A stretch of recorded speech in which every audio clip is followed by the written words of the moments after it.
Thank you, Vince, for the kind invitation to be with you, and thank you all for being here and listening to me. It was my privilege to know Cesar and work with him for the last 24 years of his life.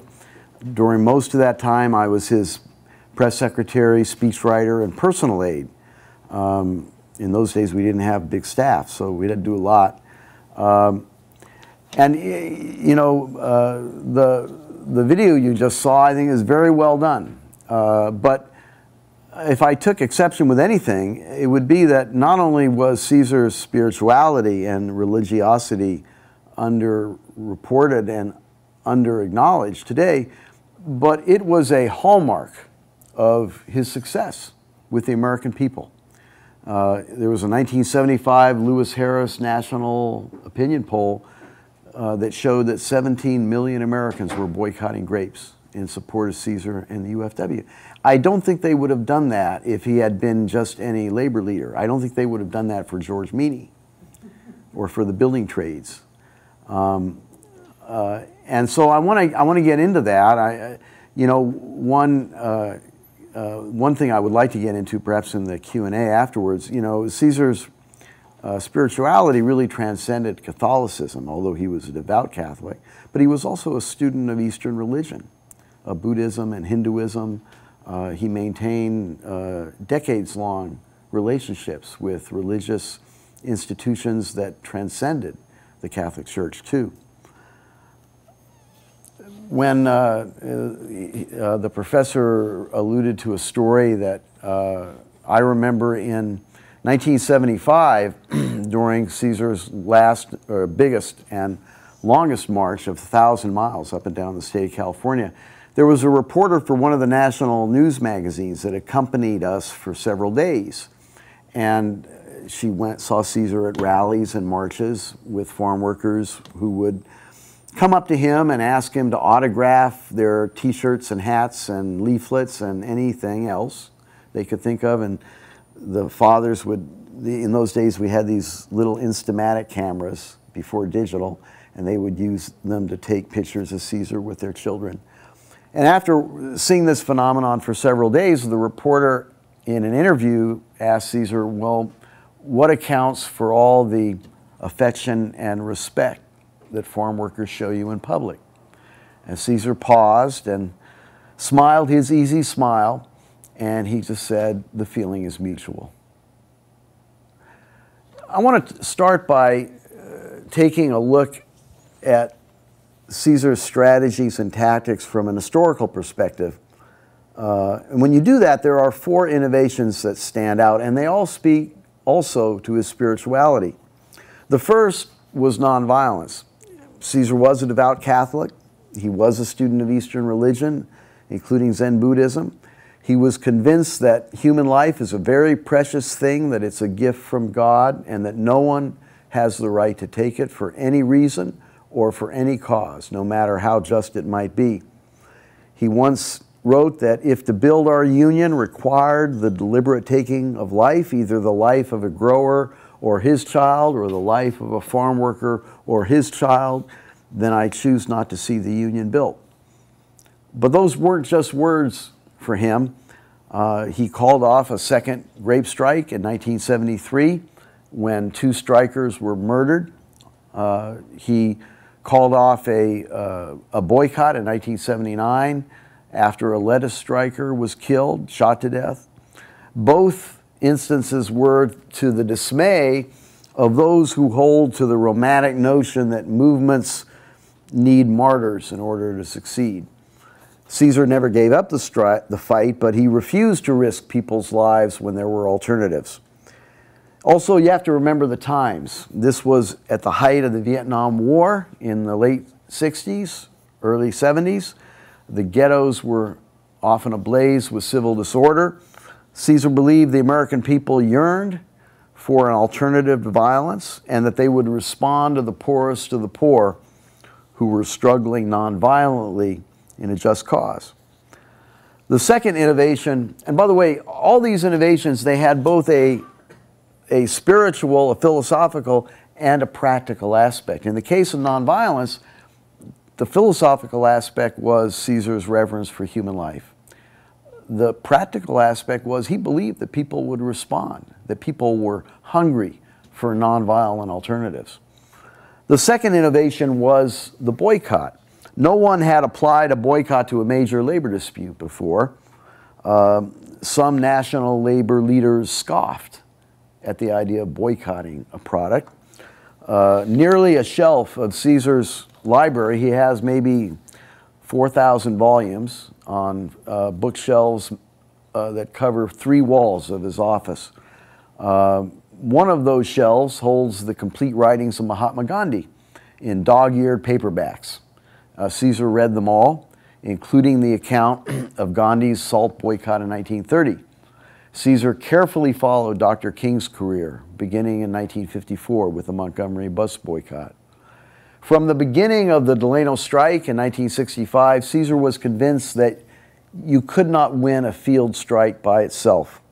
The growers controlled the courts, law enforcement agencies, all the social, political, economic institutions in rural California. So what he did was he transferred the scene of battle from the fields, where the odds were stacked against farm workers, to the cities, where the farm workers constructed a grand alliance of unions and faith activists and students on college campuses and minority groups and millions of consumers. They rallied to La Causa, the cause, by boycotting grapes and other products. Hundreds of grape strikers and UFW staff fanned out to cities across North America to organize picket lines in front of supermarkets to get people to stop buying and eating grapes, finally forcing most table grape growers to sign their first ever union contracts in 1970. Now, Cesar believed that the boycott had a philosophical foundation for him, and that was in Gandhi's writing. He taught that the boycott is the most nearly perfect instrument for nonviolent social change because it allows millions of people to participate directly in their own cause. But he also saw it as a way to change the scene of the fight from an environment where the growers controlled everything to a place where the farm workers had a chance in the cities. And as I said, it was the boycott, really, in the late 1960s that brought the table grape industry to the bargaining table and firmly established the UFW as the nation's first successful and enduring farm worker union. There was that Lewis Harris survey showed 17 million Americans were boycotting grapes during the second boycott in 1975. Cesar called the American people our court of last resort, and they were. And the third innovation was what Cesar called volunteerism. Now, Cesar, along with everybody else in the movement, survived on subsistence pay. We all received $5 a week, plus room and board. So, and by the way, in the late 70s, it was doubled to $10 a week. Now, no one went hungry, and you got, gas money and your car repaired, and in some cases, some minimal bills like car payments were covered. But no one had any money. Now, philosophically, Cesar believed that you couldn't organize the poor unless you were willing to share in their plight. But one of the benefits of volunteerism was seen a few years later, in 1973, when those initial table grape contracts that had been signed in '70 expired and growers refused to renegotiate them, sparking a bitter, bloody second grape strike in 1973. All but one of those contracts was lost. Now, if the UFW had been any other union that gets its income from dues revenue, from workers working under a union contract and paying dues, it would have been destroyed, and it was destroyed on paper. But no one quit because no one was getting paid anyway, except $5 a week. And the union made up the loss of dues income with hundreds, tens, and then hundreds of thousands of small donations from people all over North America. The fourth innovation may have been the most important. When he was preparing to begin organizing the UFW in 1962, Cesar and Dolores Huerta and Gilbert Padilla and the other early organizers had a unique vision of what a union could be. From studying previous organizing attempts that had failed for the previous 100 years, they were persuaded that things had to be done differently. Now, Cesar recognized that workers aren't just workers. Certainly, only a union could remedy the economic abuses that they endured at work. But he was also convinced that it would take more than a union to overcome the exploitation and the prejudice that farm workers also confronted in the community. It would take a movement. So what Cesar did was adopted what is called the social unionism of the early 20th century in the American labor movement. He patterned the UFW after unions from that period that also represented impoverished immigrants. Now, these were the Italians and the Poles and the Irish and the Russian Jews. These groups also encountered and faced discrimination. They often didn't speak the language. They didn't know much about American civic and political institutions. And they faced many dilemmas in the outside the workplace in the communities where they lived. So the old amalgamated clothing workers and the International Ladies Garment Workers unions, they organized co-op housing and community banks and unemployment insurance, and they had classes to teach people English and civics. Now, most industrial unions didn't need to keep doing that, providing those kinds of services, by the 1960s, because over the generations, workers, union members had assimilated. But Cesar's situation was very much similar to what those unions from the early 20th century faced. They were immigrants, they didn't speak the language, they were discriminated against, they faced all these dilemmas in the community as well as the workplace. And long before Cesar thought that farm workers would win union contracts, he organized people by providing them with services. There was a death benefit insurance program to bury people. There was a co-op gas station so the migrants could get cheap gas and a place to fix their cars.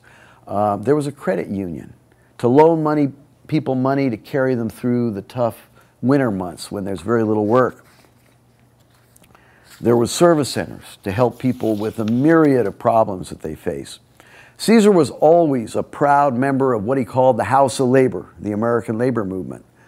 But he also could not fathom the high pay and the prosperous lifestyles of many labor leaders. He occasionally would part ways with his allies at the National AFL-CIO and his labor colleagues by taking stands that sometimes were even unpopular with his own people. Cesar strongly opposed the Vietnam War in the 1960s. The UFW became the first major union to oppose what's called the employer's sanction in 1973. That was a federal law that made it against the law for an employer to hire someone who's not in this country with legal papers. And this was decades before the AFL-CIO and most other unions acted similarly. Cesar backed gay rights in the 1970s at a time when it was not a popular position among Latinos and most other people. I was with Cesar at functions in San Francisco with Harvey Milk. Now, the anti-war and gay rights positions he took were not popular in the 60s and 70s with many Latino farm workers, but Cesar didn't care. He believed that leadership is about getting out in front of the crowd, not following it. His novel approach to organizing people, sometimes, and specifically in the 60s, the insistence on nonviolence, sometimes would produce dissent within the union ranks. This was especially true among many young men who, 3 years into the Delano grape strike, in the winter, in what was called the hungry winter of 1968, were becoming discouraged. The strike had gone on and on. There was no sign of progress. The growers were as intransigent as ever. And some, especially young men, would talk about resorting to the violence that was being visited against them on the picket lines. you know, whenever Cesar addressed farm workers, he would make a special point to talk to the men and the boys in the audience, and he would talk to them about what it means to be a man.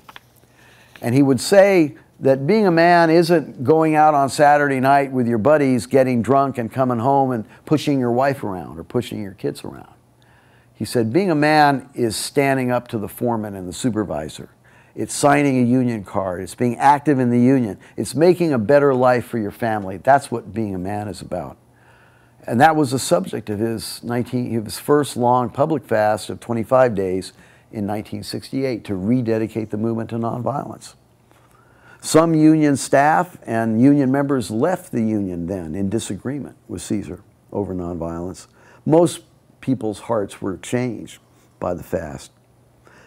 There was an equally divisive internal political battle that erupted within the union in the 1970s over the direction, the future direction that the union was taking.